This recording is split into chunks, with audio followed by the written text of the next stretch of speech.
because I always grew up sort of like the black sheep, and it was like, oh, Armando's always doing this and Armando's always doing that, and and I was like, what's wrong with me? You know what I mean? Yeah. Like, what's wrong with me? And then I read this book and I was like, there's nothing wrong with me. There's nothing wrong. There's enough people out there. Not a lot of people, luckily, not a lot of people out there that have this sort of personality trait, which, hallelujah. I mean, could you imagine everybody having this? Look, there's a lot wrong, but that's not it. That's not it. That's Right. That's good stuff. That's innovation. Yeah, for sure. Yeah, and you gotta we're disruptors. Hey, I'm Armando Leduc, producer, film actor, and owner of Leduc Entertainment. I've chosen a life off the beaten path and wanted to find others that are doing the same.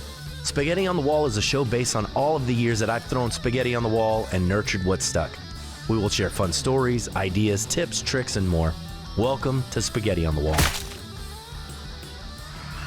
Good morning, good afternoon, and good evening, depending on when you're catching this podcast. Ladies and gentlemen, Spaghetti on the Wall. Woohoo! Justin Chopin. All right. Hey, good afternoon. Did I butcher it? That's all right. I want to say Chopin. Well, that's because that's fancy, and you're a musician. So, but we're just like Southern, just Chopin. Chopin. Yeah. Chopin. Yeah. With the N. Yeah. Yeah. Really. Yeah. But I mean, you're from NOLA? You from here? I'm from New Orleans. Yeah. Born and raised. So, like, I'm assuming your family's from France? They are. Yeah, they are. Most of my family is French with a little bit of Irish sort of mixed in somewhere. But nice. Yeah. No, we're very French. My grandmother spoke French. You marry French. In those days, the French community in New Orleans was very strong. So, So your grandmother did say Chopin? No, she didn't. No, she. Well, my maternal grandmother. My maternal grandmother. Gotcha. So okay, well, cool, man. Well, welcome to the show. Thank you very much. Justin, personal injury attorney here in New Orleans. I know you've seen him. He's all over town. Right, that's easy to find. Once you see us the first time, then it's getting rid of us is the problem. That's what everyone says. We're on the bus. And so everyone's like, oh, I feel like I see you every day. And I was like, well, that's the idea. That's what we want you to awesome. think. What made you decide to, I know billboards, right? But why buses? I was just stuck in traffic one day and I saw an ad on the back of a bus. And I was like, man, this is a great idea. You really are captured. The only people who look at billboards are people who buy billboards. Right. So if you'll never notice a billboard until you're in the market, and then you can't stop looking at them. I don't think the average consumer is really that focused on a billboard. So we had billboards for a while, and I took them down, and we just focused on the bus. I like the bus. So you guys had billboards? We did, yeah. Back in when I first did 2017. But we had. Yeah, I think I remember. Yeah, I think I remember. It was very ubiquitous. Really, like we've got your back. Right, very lawyery. You couldn't even tell what kind of lawyer I was. Right, you just knew. Like, you knew he's in a suit and he says he's got my back. Serious. So he must be a law. He must be a lawyer. This guy's serious business. That's awesome. So you put a bus. You put your face on how many buses? I don't know, 30. I think about 30. That's a bunch. You got 30 buses? I think so. Yeah, that's what I'm saying. Like I see you all the time. Yeah, they're out there. But the thing about the buses, and this shouldn't surprise anyone if you're from New Orleans, is no bus has an assigned route, right? So my buses could be anywhere. And so everyone's like, well, what routes are you on and how do you track this? And I was like, oh, this is New Orleans. I can't track anything. I just know that they're out there. It's just branding. I don't even know that they're out there. I just know I'm paying for it. They could all be in a shed somewhere for all I know, getting repaired. But they're on there. Are they giving you guys any analytics? They're like, No, that's their honest answer. I mean, it's got our vanity number, like 508,000. Mm-hmm. So there'd be no way to truly have an analytic for a number like that. So only that number is on the buses. So if somebody calls from there that they saw you. Well, that's smart. In theory, but it's a vanity number, so we give it all out. So there'd be no way to track that kind of traffic. Maybe the big guys. I'm sure. Morris Bart has a way of doing his 525,000, but for us, we just know that we can track the metrics on the number, but we don't think it's very trustworthy. So we gave up. Are you getting a discount for the amount of buses? Like, I'm sure it's like one price if you just did one bus. Yeah, that's right. Yeah, you get a discount, and we've been doing it for a while. So I shouldn't say it out loud, but we're definitely underpaying for those buses because we've had them for so long. We had them through COVID, and the hurricane and stuff like that. So, because once you wrap that bus, it's like that's your bus for like that's it. How many years are you in contract? You're not under contract. You can walk away at any time. Really? That's right. So that's kind of it's not bad. I don't think it drives any traffic. I really don't. I think really, I really don't. I think it's one of those things. Once you have them, you're too afraid to get rid of them. So you have them, and so you don't believe that you're getting a return on investment from it. I really don't. But I'm really glad that I've got them. They look great. I love them. My kids love it. My kids actually, for a long time, they thought I drove the bus. Right. They were like, they saw my picture, so they're so, it's Daddy on the bus. Daddy's driving the bus. So that's what they tell their kids. I'm a bus driver. So that's fine. That's fine. So why does it? We work with a lot of attorneys, right? Yeah, so I'm sure. always curious as to like the thought process behind marketing avenues and not using this one, but in particular this one. Or that's not the only thing you guys are doing? No, we advertise heavily digitally. So we do a lot of digital marketing, and that is sort of our bread and butter. That's what I started when I started the firm. That is, in those days, was more emerging. Now it's just the standard. But I didn't have the competition back then that I have now. So in fact, the biggest players in our market were not even doing that then. So it just becomes, it's a challenge. So we do social media, but we also, advertise heavily with Google, Bing, Bing still? Bing. Is Bing still a thing? Bing's a thing. Bing's a thing. Well, you Really? think about it, you buy a computer and you want to go look something up, and maybe you're not tech savvy. So maybe you haven't downloaded Chrome and you don't know that you should do that. And so Microsoft is going to tell you who to use, right? Microsoft's like, you're using Bing because we made it and we can't get anyone else to download it. So we're just going to put it on our computers anyway. Like when U2, remember when U2 put their entire album on everybody's iTunes? That was it. And I was like, what? I was appalled. It wasn't even a good album. I'm still upset about it. That was the only way that they were going to get that album out there. Still was upset to about it. Have it permanently embedded on that. Yeah. So that's how Bing's still getting out there? That's it. They're all like, hey. It's okay. You don't know what else. Yeah, we experiment. I have a marketing team. We experiment with some things. Some things work, some things don't. So we go another direction. But yeah, Bing's out there. When you say digital marketing, so that's Bing and that's Google. It's Google. That's what really. Pay-per-click. Pay-per-click. SEO. Now the big thing. This was game changing marketing. Local services ads. It's not. It's really silly. Google wants to use a sort of geo-traffic aspect to their search engine, which makes sense. So if you're looking for a barber, okay, you don't want to look for a barber in Shreveport because you're in New Orleans. So there's a natural flow. We'll have local services ads. Problem is, it just doesn't really translate to the legal market. So that was really cutting edge. Everybody was super excited about it 3 years ago, and then it's kind of fallen off, and now it's coming back up. Everyone's talking about LSAs again. We'll say. I have never been overly impressed, but I just don't think it fits professional services the same way that it might for consumer services. Why do you think that is? I don't know, but probably because we manipulate the market more so than your average barbershop or restaurant, and so you're talking about personal injury attorneys. Yeah, right. Lawyers, personal injury lawyers. That's what it is, right? So that's the challenge. So your marketing team is always in there, like creating content, putting content out there. So I just think it becomes a little distorted as opposed to just your average, consumer service or product sales or something like that. What is a good percentage of your revenue that you should be spending on marketing? So, we started small. I started the firm in 2015. It was just me, my home office, my cup of coffee, in my boxers, not knowing anything about anything. I'd been a defense lawyer for 10 years, started one day and said, you know what? I'm a plaintiff's lawyer today. I got to figure this out. So that's my way of saying, we're not a well-oiled machine like some of these really big firms, and they can pinpoint the data for you. They can say, well, this is our return on investment on, this number of cases. This is what we spent. This is what our fee was, and this is what we had to do to get there. I just think we're a little bit, I don't know. We're not that kind of law firm. But I want to say, I think the big marketing guys tell you it's supposed to be 20% of your gross revenue. I think that's what they say. Yeah. I think I have that written somewhere. Or that's what you're supposed to spend on your overhead for your staff. Or it's both. Well, somebody told me, it was a mentor told me, 36% should go into employees, 25% marketing, 10% operations, and then the rest should go into the I think that's owner's right. pocket. Well, yeah, I don't know. I'd love to get there. We're not always there, but I think that's about right. So you spend about 25%. About 25%. Yeah, I think that's the only way to keep growing, right? Like, and do you stay, like, are you doing that quarterly? Are you doing that yearly?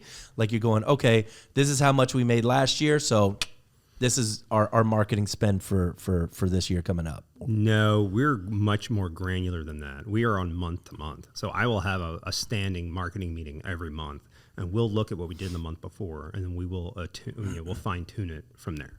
So on October 2nd, I'm going to meet with my marketing team, and I'm going to be like, hey, this is what happened in September. What are we going to do?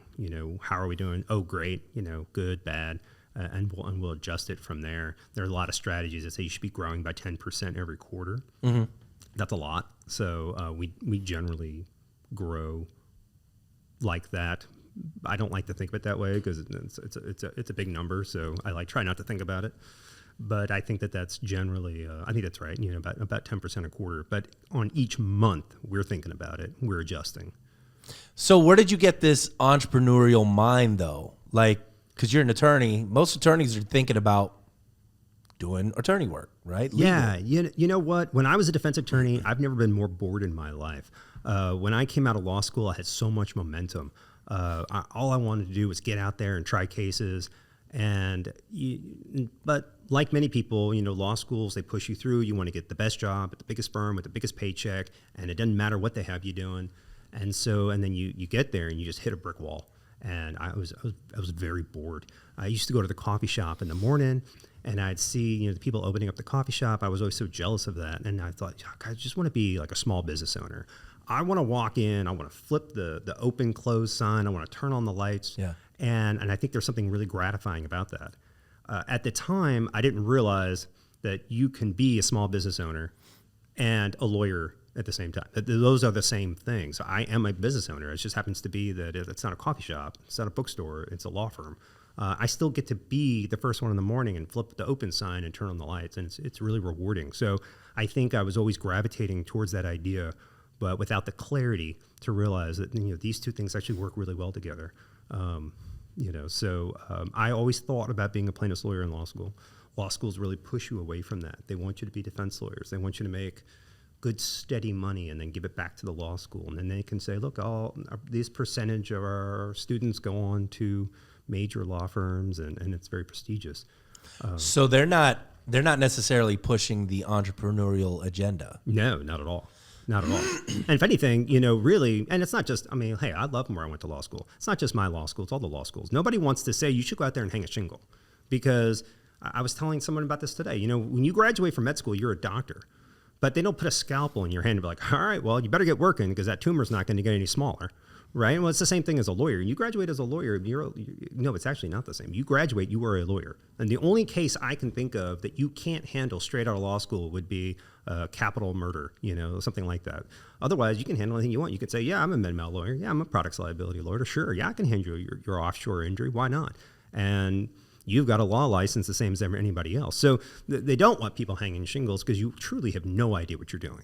You really don't. So, and it takes a long time. It may take 10 years to really figure it out. Yeah. So, what they want you to move through and go to a defense firm. And that's where you learn. What do you think about now in like Arizona, and I think there's a couple other states where you do not have to be an attorney to own a law firm? It's very comforting to be in Louisiana because I feel confident that that'll never happen here. The Louisiana bar, we're very conservative, and I just don't see that happening. It's an interesting thought. It is this concept that you could have someone come in on the business side and say, we'll fund this whole operation. And what's preventing you from doing that in Louisiana now is to say, well, I can't split legal fees with you because you're a non-lawyer. That's what it ultimately comes down to. Right. But in Arizona, what the prediction is that, okay, law firms are just going to become big business and they're going to be, funded by hedge funds. Hey, if there's a hedge fund out there, I'm open for business. But I don't know that that's going to work out. There is an individual. I mean, what they said, and so they compare it to the dentists, in the 90s when sort of these big, dental companies came in that were bought out by hedge funds. And so your mom and pop dentist sort of went by the wayside, and you have these large sort of, I'll call dental corporations. I don't know. We're in New Orleans. I see dentists on the side of every street corner, by and large, especially here in Metairie and Lakeview. And so I don't see where it's going to disrupt the market locally. Mm-hmm. I can see in bigger markets, LA, Dallas, New York, Florida. I can see the Florida markets maybe, but I just don't see it happening in Southeast Louisiana. That's cool. Would you be opposed to it? You don't like the idea? I don't know. I don't know that I have a good answer for that. I'm not 100% sure. I go back and forth. I can see the value in it, but I can also see, honestly, the big players in our market, they don't need a hedge fund to fund them, right? So who's going to benefit from that? It's not going to be Morris Barr, okay? Right. So he's got a great guy, great law firm. I love the lawyers at his law firm. They do good work. He doesn't need that, right? And Dudley DeBosier, it's the same thing. They don't really need that. So who's going to be funded by these major, financiers? It's probably going to be people from out of state, right? So I don't know that it's necessarily the best thing for the market. There is sort of this old world aspect to the practice of law. A client comes in, they sit down, they sit in my office all the time. I said, what's going on? Like you're a doctor, like what hurts? What's happening? So they explain to you your problems. I say, okay, well, these are the things that I can help you with. These are the things I can do for you. I think I can help. I can't guarantee it, but if you do this, if you do these things, I can help you come to a better result, or I can help with this administrative burden that you have, or I can help in these aspects. And a lot of what we do for our clients, we're problem solvers. I mean, I'm an advanced problem solver. This is what I do. I solve problems all day long, and sometimes our clients, that's really what they need. They don't have the skill set that we have, or they don't have the perspective that we have to be able to, look at their problems from 32,000 feet and say, okay, well, this is easy. We're just going to do this, this, and this, and then we'll recalibrate and we'll see what happens. And so I just I don't see how that jives with sort of big business. Yeah, we're not. My firm is not a mill. We're not. Every client speaks to a lawyer before they sign with us. We don't have case managers. That's just not how we operate our business. We still, we're 8 attorneys. We're looking to grow 1 to 2, more in the next calendar year or so. So we are in a growth pattern, but we still operate very much like a small business, meeting with clients. And I would venture to say that we're not that dissimilar from our competitors in some ways. We definitely do things differently, but as far as the practice of law goes, ultimately it comes down to sitting there with your client and talking about their problems and coming up with a solution. Yeah. And I don't know that you need a hedge fund manager to, that it's not going to complement that at all. Yeah, no, that makes sense. You don't have any partners? I do. I have so I'm the owner of the law firm, mm-hmm. but I do have 3 partners that have been with me for a while. And so I run the business of the law, and my hands are in intake. My hands are in, it'd be impossible for me to have my hands on every case, but usually, right. What I like to do is I like to go in, meet with the lawyers, what's going on, got any problems, and we'll sort of collaborate all day long, with, unique situations that come up. And then, I'll work with them on that while I work on the marketing, or I work on, improving our intake systems, sort of more the business side. But, and then they focus on the practice and the individual sort of tasks for each case. And then they have associates that work with them. So when you guys bring on a partner, right? Because it's always like so-and-so, so-and-so, and so-and-so, right? Like Does that mean that they are equally, they own equal shares of the business at that point, or how does that work? Well, every law firm's different. So when you see so-and-so, so-and-so, and so-and-so, it's entirely possible. In our firm, that's not what it is. It's really, they are partners. I've known them. One partner we've known each other our whole lives. The other partner he was my law school roommate and study partner. So, I mean, these are partners of mine that I know and trust. I know that they are good lawyers. I know that they are good people. I trust them. They trust me. But no, it's run much more like, one of your most advertising firms. So I'm the owner, and but they are partners. So do they have ownership of the company? Somewhat? No, I would say they're income partners. Gotcha. Okay. But you guys in the legal field would just call them partners. Right. That makes sense. Yeah. So so you guys just do personal injury, or you guys do other things? Well, we do personal injury, and we all come from different backgrounds. So I have a commercial background. I've done insurance defense. I have done hurricane litigation, right? So I was a defense lawyer after Katrina and Gustav, Isaac. So we also do a lot of hurricane work. Obviously, Hurricane Ida rolled through southeast Louisiana. So we were fortunate that we had the skill set to be able to pivot and say, okay. So I think the hurricane work makes up about 30% of our practice. Wow. So, it's pretty big. Do you guys advertise that? Well, we did. Yeah, we did. We not like some of the others, but we redid our buses. It says, are you still fighting Ida? Things like that. But again, most of it is really digital.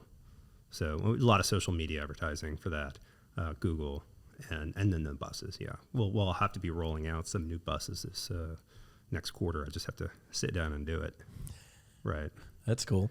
Why personal injury? I mean, it's like, feels so saturated, right? It is. New Orleans is a terrible market for a personal injury lawyer. Absolute worst. I don't know that there's another market worse than New Orleans for a personal injury lawyer. Really? Yeah. Yeah. So we are what they call us a judicial hellhole. That's their words, not mine. I love our judiciary, so if you hear this, please don't be offended. But you can get a runaway jury in Louisiana. Okay. And there are other jurisdictions where that might not be the case. And so New Orleans is like a plaintiff's lawyer mecca. This is like, this is ground zero. This is where tobacco litigation comes from. This is where, class actions are routinely, having MDLs down here. I don't know. I don't know why. I think maybe it's a throwback. Did the Southern lawyer come from, right. Was it down here? Like the New Orleans lawyers? I think, maybe there's certain, it's a good demographic for plaintiffs lawyers. We're New Orleans Parish proper, pretty liberal. The juror pool is pretty liberal. And there are 27,000 lawyers in the state of Louisiana. That's pretty small, and that's the last time. That was 5 or 6 years ago. God knows what it is now. So wow.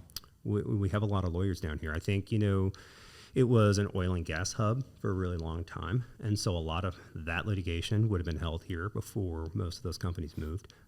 So I think it's just sort of our culture. As much as everything else is part of our culture, I would say personal injury litigation is part of New Orleans culture, whether you realize it or not. I mean, it really is. It's just like it's like Billboard Central. We were in Denver not long ago, and I was sort of poking around, and I noticed billboards. Like I said, the only people who notice billboards are people who buy billboards. Right. So I noticed billboards, and I couldn't help but notice there were no billboards in Denver. It was remarkable. My wife was with me. I said, take a look at the billboards. And she said, what billboards? I was like, I know. But there has to be some reason, because they have beautiful views. So I'm assuming that maybe someone said, hey, let's not litter our views with billboards. But still, I mean, New Orleans, it's almost so saturated you don't even notice it becomes white noise, which is another reason why I eventually just pulled them down. You can always tell when a plaintiff's lawyer hits it big. He'll go out or she'll go out and buy a billboard, and they'll have it up for 6 months, and then it disappears, right? So they think, like, if I can just get a billboard, then that's it, like I've made it. Like I said, it just doesn't work that way. It's a longevity. I think people get really, they get really bored with just doing something for long enough to make sure that, that they can get the analytics as to whether or not it's working, right? Instead, they just that microwave society where it's just like, all right, That's it. I'm all in here. Yeah, right. It's not working. I'm out. You know, it's like, guys. I've had mine up for 5 years, and for the first time a month ago, a waiter at a restaurant saw me and said, "Hey, you're that guy from the bus." 5 years. That's the first time it's ever happened. So I was like, all right. So I guess it's work. It works. You get one every 5 years. It works. I know the name. You know what I mean? Like, yeah, for sure. You see that, you know, and I try to tell all my clients all the time too. It's just like, guys, it's just a thing that you have to do, and you have to do other marketing channels too. Like, you can't just do one thing. No, you have to do all the things. You have to do all the things. And then everything like kind of talks to each other, and then it reinforces the messaging, and, you know, and then they see you again. And that's right. You know. And where I find it usually works is once you've made a connection that has nothing to do with your practice, or maybe it does, but once you've made a new connection, then they see your billboard, and then it re-solidifies that connection. Yes. So you meet a parent whose kid goes to school with your kid, or you meet a new client who maybe just found you out of the phone book, the phone book of 2023, right? Or it's Google, right? And then they see your billboard. So it wasn't the other way around. They didn't see your billboard and then they came to you. That's not how it goes. It's the other way around, but it re-solidifies that relationship. And then they see you, and then they see you, and then they see you, and then you become just like, oh, okay, sure, Chopin. I know that guy. You know, he doesn't look like that at all. You know, that's an old picture. Right. So those people like to tell me like, oh, you've really aged since then. I'm like, oh, okay. Appreciate it. Thanks. Thank you. I guess I'll just go F myself here. Yeah. So did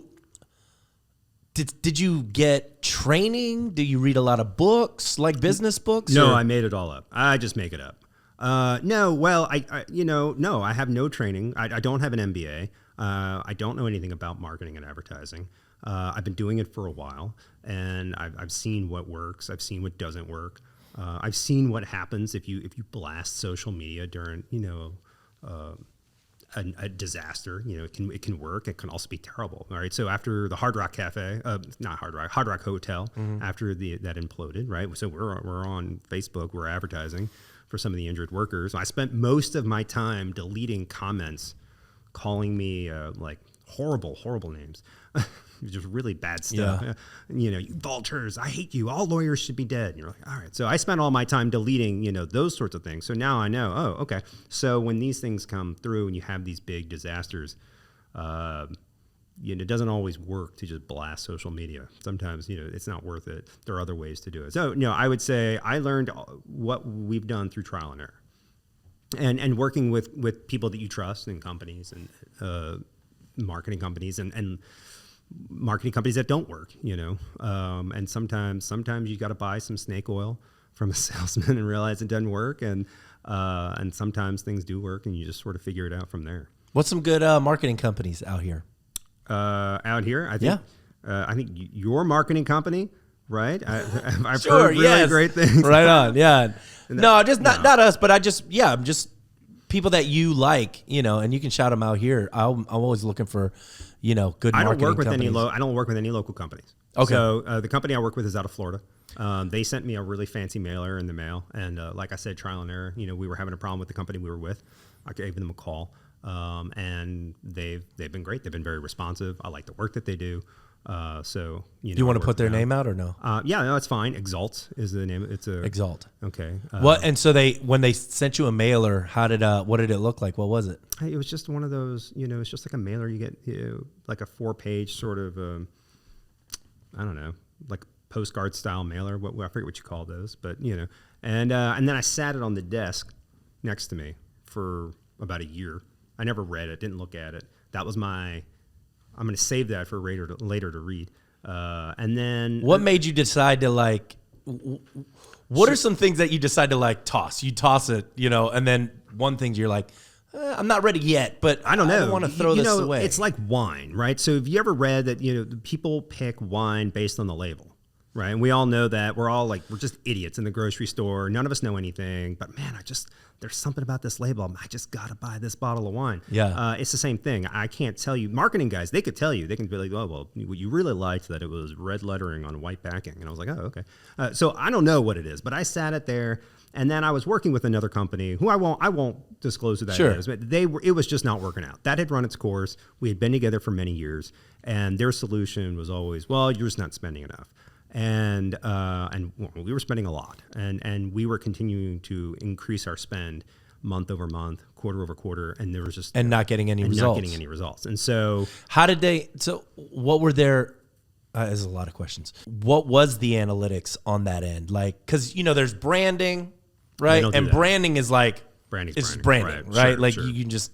It's the buses, right? Exactly. That company exclusively just wants to pay clicks. That's all they want to do. They'll never build you out a brand. They will never truly work with your SEO. All of their information is proprietary. Their platforms are proprietary.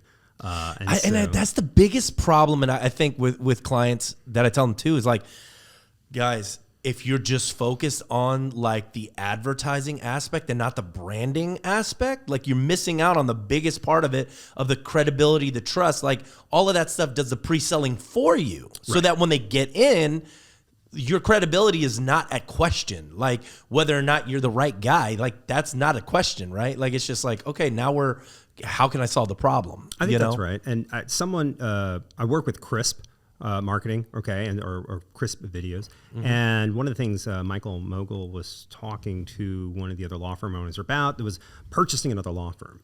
And they said, well, how do I determine the value of that other law firm? And he says, it depends. How are they getting their work? Because if they're getting their work by pay-per-clicks, then they're worth nothing.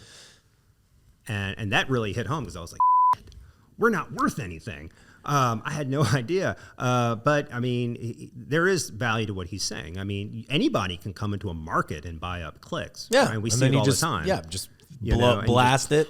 And all of a sudden, their social media doesn't look like anything. Like, they don't really exist. Like, they don't have any depth. It's just the reach is out there. It's a net. You know what I mean? Exactly. That's but but there's no depth to their brand. There's no depth to their identity. But at the same time, I'm reminded of a Florida law firm that came to New Orleans, and they decided they were gonna dominate the legal market, and they wrapped every bus and they bought every billboard, and it was wild. It was like $1 million plus campaign, and they're not gone, but they're gone. I've not seen one of their billboards or one of their buses in 3-4 years. So they've got, they just hire a lawyer, they put them in a closet, and they just advertise till the cows come home.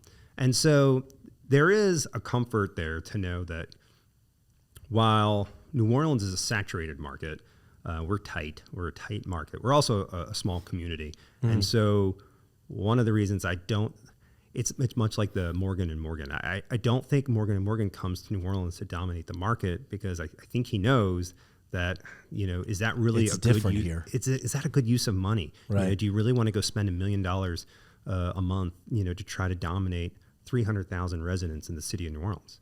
And so, when these firms do that, I think they lose their shirts because they realize that New Orleans is just a little bit different. There's just something off about the people here. I had never thought about that. But I think you nailed it. Like it's just when I first came to New Orleans in 2005 before the storm, right? Oh, right before the storm. It was about 6 months. Yeah, 6 months before the storm, and then I moved here for the film industry. Then the storm hit. And I was like, sort of like, what am I going to do? Should I go to LA? And I was on my way out, and I saw Belfour on the side of the buildings and stuff. And I was like, can I come and help? And they were like, what can you do? And I was like, I can speak Spanish, So I ran crews, all around the city, helped put the city back together. And at that point, I was like, man, I feel like part of the city at that point. Right. You know what I mean? Like, yeah. I read, like, and there was like, I invested into the city. But so funny, before the storm, I was like, everything was so,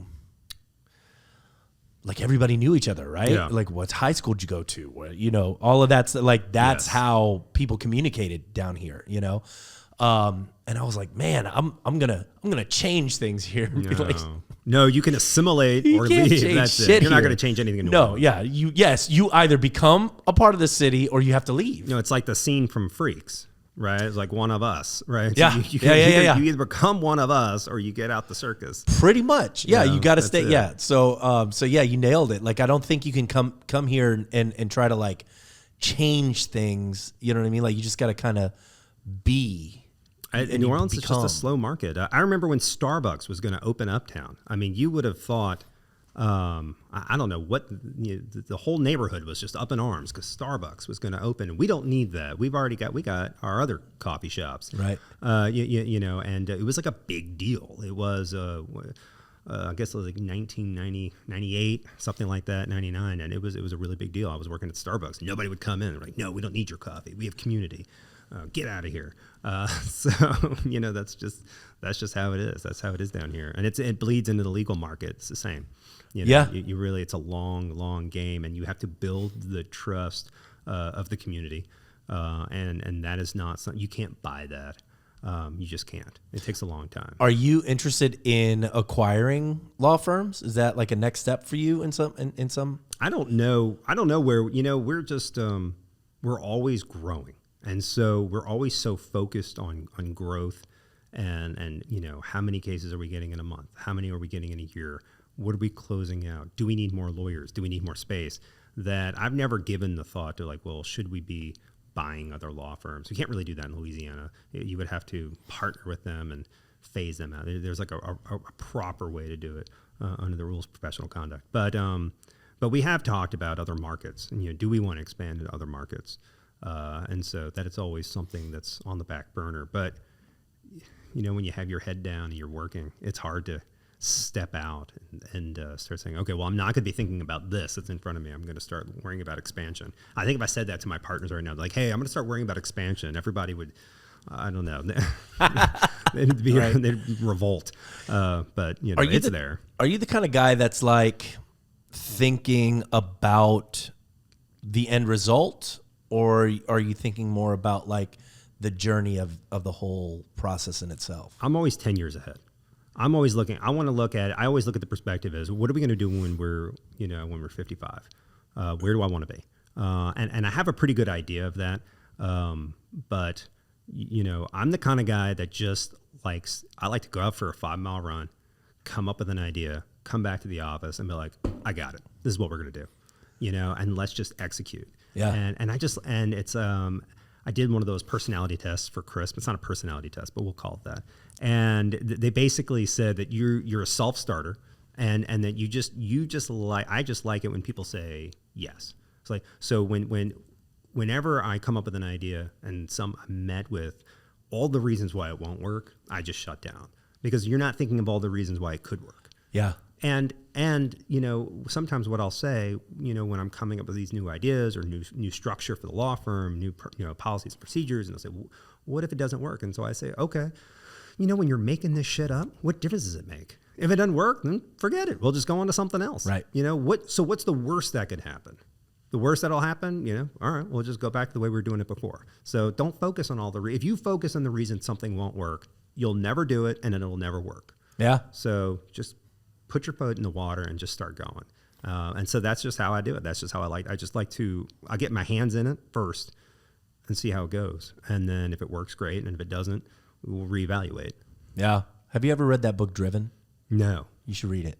It'd be very validating for you. I'm gonna check it out. Yeah. I'm reading one right now, but called Buying Back Your Time. Yes. Dan Martell. Yeah. Woo. And so that's kind of where I just invited him to my podcast. So okay. Yeah. It's a good idea. It's a good concept. I'm on board. I just hired a director.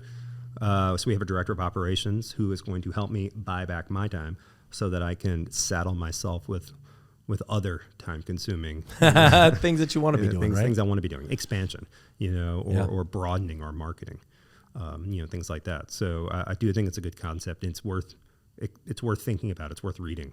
Yeah. So no, for sure. It was great book. Who Not How, also by Dan Sullivan. Okay. If you haven't read it, I have not read that yet. Oh, and then 10x is easier than 2x. I got a whole book selection for you, but it's good, man. I'll have to check that out. Whew, really good. And then 6 Types of Working Genius is also a good one because you have invention, like idea guy. Right.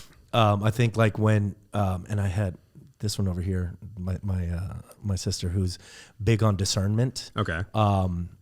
They're the people in your organization that are like, not necessarily poo-pooing the idea, but like questioning the idea thoroughly, Right. And then they kind of have to, I came after reading the book, I came to find out that part of me coming up, bringing the idea in, and then them sort of putting their discernment on it made me justify the idea, you know? Right. And then it was like, oh, okay, yes, this is actually a good idea. This is why we should move forward. And it just sort of gave me the confidence to go. Or do you double down when they do that? So sometimes we're like, what about this? Have you thought about this? Have you thought about this? And I just start digging my trench. I'm like, you know what? Yeah. Now you're just making me love this idea. Yeah. I'll never give it up. I'm never going to give it up. You know what? I have, as a matter of fact, today, we were discussing a new, do you know 90.io? No, I don't. Have you read Traction? No. EOS system? Check it out. Okay. Fantastic. But it's a entrepreneurial operating system, and they use 90.io to like sort of structure the entire like company. Okay. It's not necessarily a project management software like Asana or Monday.com. Mm-hmm. You know, and I was like, guys, we're moving all into 90.io. And they're like, all right. Yeah. You know, and then we're like doing 90.io, and I was like, take a look at it, because, you know, and then it's like, well, it doesn't do this, and it doesn't do this, and it doesn't do this. And I'm like, yeah, but it's going to do this, this, and this. yeah. So we're going to use 90.io, but then we're going to keep Asana too. You know what I mean? So we just did this. We just rolled out brand new software. We've migrated all of our. So I started the law firm, so I got to start from scratch, right? So I got to build it the way I wanted to build it, and that was paperless, because law firms were already starting to go paperless, but it wasn't universal back then. It was just like, oh, we're cutting edge, or we're cheap and we don't want to buy file cabinets. So but when you start the firm, you can do it anywhere you want. So I was like, okay, we're going to be paperless. And then, so last week, we just did it. We moved all of our systems over to a new system. So we'd been with a company called NetDocuments. It's very good. It's good software. It just, we were growing and it just wasn't working for us. But we also just had the Hurricane Ida deadline. So my whole office has been working around the clock for 3-4 weeks. And everyone's working overtime. We're filing, 15, 20 plus lawsuits a day. I just have zombies walking around the office, right? Because we got this deadline. We got to get it in. When's the deadline? It was last Tuesday at midnight. So we're over. It's over. But so that was Tuesday, right? Wednesday we come in, huge dust storm. All the everything's just a mess. And then the next day I said, okay, well, I need everybody out of the system because we got a 3-day weekend and we're going to migrate all of our documents and data to a new document management system. Oh, and by the way, it doesn't work anything like the one or have used before. And they're like, we love you so much, I know. man. Every now and then I have to look around and think, I think they're going to quit. So that's how I gauge, like, how bad is it? Is everyone going to quit? No, we're okay. All right, I'm going to go back in my office. Right on. So I don't even. I've done my job. Right. They're like, how does it work? I was like, oh, I have no idea. I have no idea how it works. I'm going to find out with you. I haven't even looked at it yet. We've been building it out for months. I have no idea how this thing works. You see? Do you see? You see? It's fine. It's fine. It's fine. This is how we operate. You got to get your hands in it first. Driven's such a good book. It's so validating, because I always grew up sort of like the black sheep, and it was like, oh, Armando's always doing this and Armando's always doing that, and and I was like, what's wrong with me? You know what I mean? Yeah. Like, what's wrong with me? And then I read this book and I was like, there's nothing wrong with me. There's nothing wrong. There's enough people out there, not a lot of people, luckily, not a lot of people out there that have this sort of personality trait, which, hallelujah. I mean, could you imagine everybody having this sort of neurosis? Look, there's a lot wrong, but that's not it. That's not it. That's Right. That's good stuff. That's innovation. Yeah, for sure. Yeah, and you got to we're disruptors. And if it sucks, we'll just go back. I was like, it's fine. I mean, it's fine. I mean, when I first started practicing law, someone handed me a dictaphone. You couldn't even type your own letter because it was on letterhead that was printed out on ivory paper. It had to be, put in, a sheet at a time through a special printer that you didn't even know how to get to. I mean, it's totally different now. I mean, we don't need all that. There's always, you can always go back. We got to go forward though. This tool, and already everyone loves it. It's been a week and a half, and everyone thinks it's great. We can run reports, and I can finally get the reporting that I need, so that when people ask me questions about these things, instead of just giving you a bull answer. I can be like, oh, well, we don't run our metrics based on. No, I can actually run the reports and give you the answer. 6. That's awesome. And we'll be able to do a lot of these things. But we didn't have the capability of doing it before. So, and we can have automation and task automation. It'll tell like, hey, have you got your That's report? cool. Have you done this? Have you done that? And so a lot of hashtags, tons of hashtagging. All the millennials are excited in the office. Everyone's just hashtag until the cows come home. So, that's awesome, man. Yeah. Justin, I usually cut this at 30 minutes, man. But we're at 46. So look at that. Tell them where they can find you. Hey, we are downtown on Poydras, but you can find us Chopin.com. You can call us at 500-8000. See, that's why it doesn't work, because who knows where they found it. There you go. But we're there, and we're always happy to help. I think that we're a little bit more old school. We like meeting with our clients. We like talking about their problems, and we like coming up with solutions. And we're not funded by hedge funds, right? I just think we're a bunch of lawyers who really like being lawyers. That's cool. And we like helping our clients, and we like problem solving, and we love being adverse to our former colleagues, right? We just have a lot of fun, being on the other side of people we worked with for a very long time. And so I think the end result is we do a good job for our clients, but hey, we're always there. We're always happy to help. I love it, man. Loved having you on the show. Yeah, thanks so much. Really, really cool episode. And we're going to have to do this again for sure. Hey, happy to do it. All right. And that was Spaghetti on the Wall, ladies and gentlemen, brought to you by Leduc Entertainment for all of your social marketing needs, podcasting, videos. We got you. And you can watch Spaghetti on the Wall anywhere. You're probably listening to it right now. So we'll see y'all next week.